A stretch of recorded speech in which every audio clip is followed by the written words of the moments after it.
Ẹ kú dédé wòyí, ẹ̀yin olólùfẹ́ Olóyinka TNT, ẹ kú bójọjọ́ ṣeríṣẹ́ dáadáa ni mo bá yín. Ìwọ tó ní okó ọkọ ẹ ò lé sí ẹ.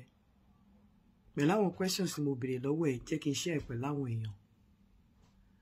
Ẹ jẹ́ kí n kọ́kọ́ sọ nǹkan kan fún yín. Ọkùnrin tó bá wà responsible, àwọn àsìkò tó bá jẹ́ obìnrin tó wà observant tó yẹ pé ìwọ gan dá lọ́wọ́ ara ẹ̀. Àwọn àsìkò kan wà tó jẹ́ pé wà ó yẹ kó monitor ọkọ ẹ, kó wà concern pé tí okó ẹ ò bá le. Torí àwọn àsìkò tí okó ọkùnrin ò kí ń sábà le làwọn àsìkò yìí. Àwọn àsìkò tó bá fẹ́ san school fees, tí àwọn ọmọ bá fẹ́ padà wọ school tó bá fẹ́ san school fees, okó ọkùnrin tó wà responsible, tí agbára ẹ̀ ò dẹ̀ tí ì gbé, tó jẹ́ pé bùkátà yẹn pọ̀ fún, okó ẹ̀ ò ní lè tààrà nínú ilé. Ìfẹ́ ẹ̀ máa kúrò lára ìyàwó ẹ̀, especially tí ìyàwó bá jẹ́ ẹni tí ò lè fi ilẹ̀ kó assist ọkọ. Àsìkò tó bá fẹ́ san school fees, okó àwọn ọkùnrin tó bá wà responsible kì í le tí wọ́n bá ní olùrànlọ́wọ́. Àsìkò tó bá fẹ́ sanwó ilé, okó wọn ò kí ń le tí wọ́n bá lólùrànlọ́wọ́. Àsìkò yẹn tẹ́ bá watch dáadáa, àsìkò yẹn wọn ní máa tètè délé. Àsìkò yẹn náà máa ń wà lọ́dọ̀ àlejò nítorí pé ìyàwó ilé máa bí wọn nínú, especially ìyàwó ilé máa dédé máa bí wọn, pàápàá yìí tí ò bá níṣẹ́ lọ́wọ́ tí ò kí ń ran ọkọ lọ́wọ́. Àsìkò yẹn wọn ní máa ṣe sílé jù, wọ́n máa prefer láti fara mọ́ àlè.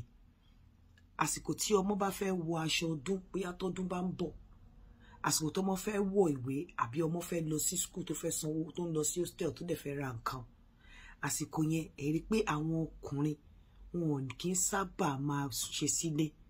Tó bá wà nílé ẹ̀ ní rójú wọn lẹ̀, pàápàá tó bá wà nílé kó o máa ṣọ́ wọn dáadáa. Àsìkò yẹn tí ìyàwó bá wọ bed, òun wọ bed lọ bá ìyàwó lẹ́sẹ̀kẹsẹ̀. Àsìkò yẹn ní ọ̀pọ̀lọpọ̀ ìgbà orí chair náà máa ń sùn sí ní pálọ̀. Níbi tó bá jókòó sí, wàá rí pé wọ́n máa fọwọ́ mú orí báyìí, ò ní mọ̀ nǹkan. Wọn ò ní lè start discussion àbí conversation pẹ̀lú ìyàwó wọn, torí wọ́n mọ̀ pé kò sí conversation táwọn fẹ́ bá ní kò lè wà productive. So ibi tó máa tí irú àwọn ọkùnrin báyìí ti máa ní conversation, wọ́n máa ní pẹ̀lú girlfriend wọn ta. Tó bá dẹ̀ ti fẹ́ wọlé, that's the end. That will be the end of the conversation. Anything that has to do with the bills tó fẹ́ san, wọ́n máa sọ pẹ̀lú àlè wọn ta. Tó bá ti fẹ́ wọlé, wọn ò ní fẹ́ ní any conversation pẹ̀lú ìyàwó. Tó bá ti dé báyìí, wọ́n bá jẹun tán, wọ́n kàn máa jókòó síbi orí couch báyìí, wọ́n máa fọwọ́ lẹ́rán báyìí. Tí ìyàwó bá wọlé tó bá lọ sùn, wọn ò ní tẹ̀lé. Ìgbà míì orí couch ló máa sùn sí mọ́jú. Àbí kọ́ ẹ pé ìyàwó yẹn ti ń wọnú kan tó wọlé because okó wọn ò ní le. Inú wọn ò ní dùn sí ìyàwó wọn. Ìgbà yẹn kò sífẹ̀ẹ́, nítorí wípé obìnrin gbogbo time yẹn nǹkan tó lè pe ìfẹ́ wá ni wípé tó bá ti rí ọkọ ẹ tó ti wà ní position dẹ̀ wípé time tí wọ́n fẹ́ sanwó school, tẹ́ fẹ́ sanwó ilé, tó mọ́ ń padà sí school, tó fẹ́ padà sí hostel, àwọn time tó yẹ kó máa target láti help ọkọ nìyẹn. Torí àsìkò yẹn ni ìfẹ́ máa ń drop. Ìfẹ́ obìnrin tí ò kí ń ran ọkọ lọ́wọ́, àsìkò yẹn nìfẹ́ máa ń drop. Àsìkò yẹn làwọn ọkùnrin máa ń parẹ́ sí ọ̀dọ̀ àlè níta tí wọn ò kí ń fẹ́ wálé. Torí àsìkò yẹn tó bá ń rí ìyàwó ilé tí ò ràn wọ́n lọ́wọ́, àsìkò yẹn inú ẹ̀ àdédé máa bí wọn. Àsìkò yẹn okó wọn ò tiẹ̀ kí ń le rárá, wọn ń rántí pé àwọn lóko nínú ilé. Okó wọn máa le níta nítorí wípé wọ́n mọ̀ wípé oúnjẹ táwọn máa jẹ níta oúnjẹ ọ̀fẹ́ ni. Òbò táwọn máa dó níta òbò ọ̀fẹ́ ni. Ní ọ̀pọ̀lọpọ̀ ìgbà girlfriend ló máa gbé wọn níta. But wọ́n mọ̀ pé òye táwọn ń bọ̀ nínú ilé, apart from owó school tó fẹ́ san, apart from pé wọ́n fẹ́ san owó pọ́nmọ́ padà sọ́sẹ̀, wọ́n fẹ́ san owó ilé, àwọn bùkátà kéékèèké kan tó yẹ kí bóyá kíyàwó lè di, àwọn náà ló tún máa pàpà gbé. So kíní yẹn ó máa ń wà overwhelming fún wọn débi wípé wọn ò tiẹ̀ kí ń fẹ́ bá obìnrin inú ilé, wọn ń fẹ́ bá dọ̀wẹ́kẹ́ àbí kó bá ṣe wẹ̀dẹ̀wẹ̀dẹ̀. Wọn ò ní bàjà, ṣùgbọ́n kò ní rojú wọn lẹ̀ torí inú wọn ò dùn sí. Wọn ò ní bàjà, ṣùgbọ́n kò ní sí tètàtè tó máa wà láàrin ọkọ àti ìyàwó nítorí pé inú wọn ò dùn sí. Wọ́n máa bá àlè dọ̀wẹ́kẹ́, wọ́n máa bá àlè start discussion, conversation, because àlè ó ṣeéṣe ká lè tiẹ̀ mówó lọ́wọ́ kó yá wọn àbí kó tù wọn nínú. Bẹ́ẹ̀ wọn ò ní bá ìyàwó lè discuss anything torí wọ́n mọ̀ pé discussion yẹn ò lè wà productive. kò dẹ̀ sí ibi tí wọ́n lè bá dé torí wọ́n ti wò pé kò sí nǹkan kan tó lè ṣe, kò sí mọ̀ràn kankan tó lè gbà. Body language ẹ̀ gan kò speak bẹ́ẹ̀ ni wípé ó ready láti ràn yàn lọ́wọ́. So àsìkò tí okó ọkùnrin ò kí ń le, àsìkò tí ọkùnrin máa ń wà vulnerable tó yẹ pé àwọn obìnrin ìta máa ń lè mú wọn bíi prey, òun náà ni àsìkò tó bá fẹ́ sanwó school ọmọ, àsìkò tó bá fẹ́ sanwó ilé, àsìkò táwọn ọmọ bá fẹ́ padà sí school, àsìkò tí wọ́n bá fẹ́ ṣọdún, bóyá àwọn ọmọ fẹ́ nídìí aṣọ, yẹ pé àwọn nǹkan tó wà shouting bẹ́ẹ̀, àwọn nǹkan tí ò ṣe bò, àwọn nǹkan tó dẹ̀ jẹ́ wípé kò kí ń ṣe luxury, necessity ni. Àsìkò tí wọ́n bá fẹ́ gbọ́ bùkátà yẹn, oko wọn ò kí ń le. Àsìkò yẹn inú wọn ò kí ń dùn sí ìyàwó wọn, especially ìyàwó tó jẹ́ wípé kò ní oore kankan tó fẹ́ ṣe.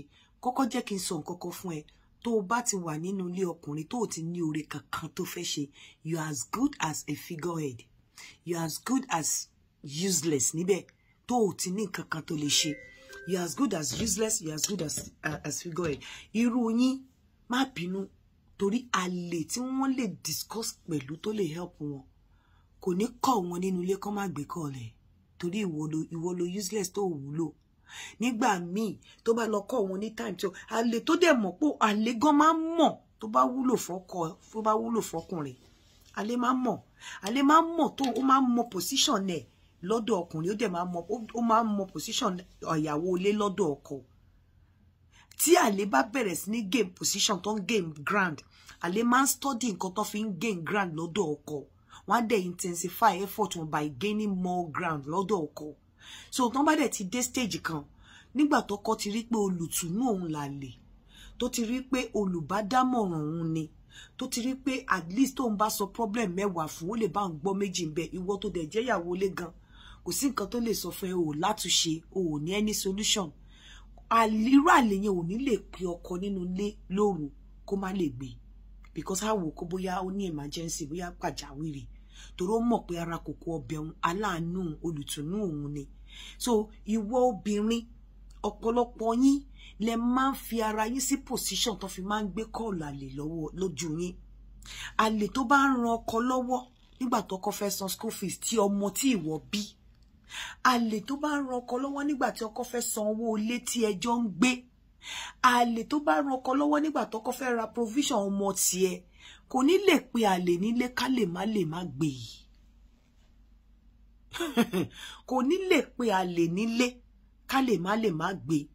Tí ọkọ bá sá fún ẹ títí tó fi pamọ́ fún ẹ títí tó sá lọ síta tó ṣe tó rí pé òun fìtìnà tí òun á gbé lójú ẹnu lẹ máa fi sọ, ìdílé máa fi jókòó, ẹnu lẹ máa fi sọ, ìdílé máa fi jókòó. Abọ́mọ ṣeré lọmọ mojú, abọ́mọ ṣeré lọmọ mojú. Tí o bá ti wà ní position tó jẹ́ wípé àlè time tí wọ́n fẹ́ sanwó ilé, tó fẹ́ sanwó school, àlè lolùtùnú fún ọkùnrin bí ò tiẹ̀ fún lówó, ìwọ ti dúró nídúró well kò sí tó kàn mí, òun ló máa ṣe bóun ló fẹ́ mi. Ọkọ ò ní lè má gbé kọ́ọ̀lù àlè lójú ẹ̀. Àwọn time tí mo kà síta yẹn, those are the times wẹ́ pé oko ọkọ ò kì í sábà le dáadáa. Oko ọkùnrin tó bá wà responsible, tó mọ̀ pé òun ló máa gbọ́ bùkátà yẹn, time tó fẹ́ sanwó school, time táwọn ọmọ fẹ́ raṣọ, bóyá aṣọ ọdún, time tó fẹ́ sanwó ilé, oko ọkọ ò ní le sí ẹ nínú ilé. Tó bá ṣí inú ẹ, ìṣí inú ọkọ, tó ìwọ obìnrin tó wà ní ìwà ọkọ mi ni, bóyá ọkọ ẹ ti di carer tó máa care fún ẹ, look after your children, look after the home, look after everything that has to do with you. Tó bá ṣí inú ọkùnrin yẹn, tó bá mọ nǹkan tó wà sí nínú ọkùnrin yẹn sí ẹ, wàá kó ẹrù ẹ wàá padà sínú ilé ìyá àti bàbá ẹ ni. Ọ̀pọ̀lọpọ̀ yín tẹ́ wà nínú ilé ọkọ ní time tọkọ fẹ́ sanwó ilé, tó fẹ́ sanwó school, tó fẹ́ sanwó provisions, wẹ́ pé tó bá ti dé báyìí akọ̀rọ̀ ra jókòó sórí chair ṣe báyìí, lẹ́yìn bá ti lọ sùn nínú ilé kò tiẹ̀ ní wá báyìí. Ìgbà míì ẹ máa lọ tọ̀ lẹ́ máa rí pósì wà lórí chair, orí chair ló máa sùn mọ́jú. Tó má tanra ẹ, o ò sí lóòkan àyà ọkùnrin yẹn. inú ọkùnrin yẹn ò dá sí ẹ bíi pé kò ṣìṣe kó o bá tiẹ̀ lọ ni.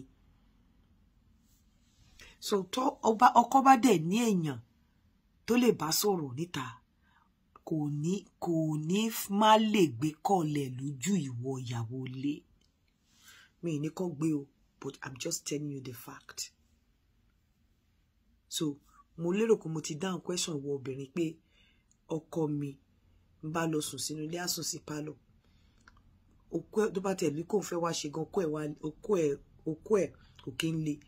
Reason tí mo ṣe béèrè àwọn questions tí mo béèrè lọ́wọ́ ẹ̀ pé ta ló ń sanwó school, ta ló ń sanwó ilé, àsìkò wo ló kó ẹ̀ kí ń le tó notice oní time tí o bá ti bá sọ̀rọ̀ bùkátà òun ni mo ṣe fún ẹ pẹ̀lú analysis mi yìí sìn wàá ti rí pé time tó fẹ́ sanwó school tẹ fẹ́ sanwó ilé okó ọkọ ò ní lè le torí pé ìwọ obìnrin useless kò sí nǹkan tó lè ṣe apart from pé tó bá sanwó ilé sanwó gbogbo ẹ̀ o tún ní àwọn bùkátà kékèké tó lè face on your own o wà productive o lóúnjẹ tó ń fi sórí table kò ní lè má gbé kọ́ọ̀lù àlè lójú ẹ̀ nítorí nígbà tó bá ń sanwó school ọmọ tiẹ̀ tí wọ́n bí àlè á máa bá wá oúnjẹ tó máa fi máa support ẹ̀ àbí nǹkan tó máa fi support ẹ̀ tó jẹ́ pé á lè sanwó school ọmọ tiẹ̀ á lè sanwó ilé tẹjọ́ ń gbé oúnjẹ àlè á gbọ́ aṣọ àlè á gbọ́ so kò ní lè má lè gbé kọ́ọ̀lù àlè lójú ẹ̀ torí àwọn àyè tó yẹ kí wọ́n cover àlè ló ń cover ẹ̀ shabarikolo.com ẹ lọ ṣe show fún mi o gbogbo ẹ̀yin ìyàwó lé tó bá ti mọ̀ pé o wà productive tó bá ti mọ̀ pé kò sí support tó ń fún ọkọ bó o bá ṣépè fún àlè ọkọ orí ara ẹ̀ ló ń lọ ire o dàbọ̀.